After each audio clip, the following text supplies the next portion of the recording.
మనవారెవరు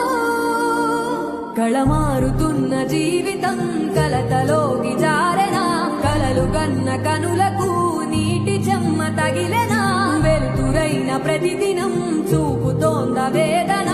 అందమైన బతుకున అలజడి చలరేగెనా ఏమిటి నీ పాపం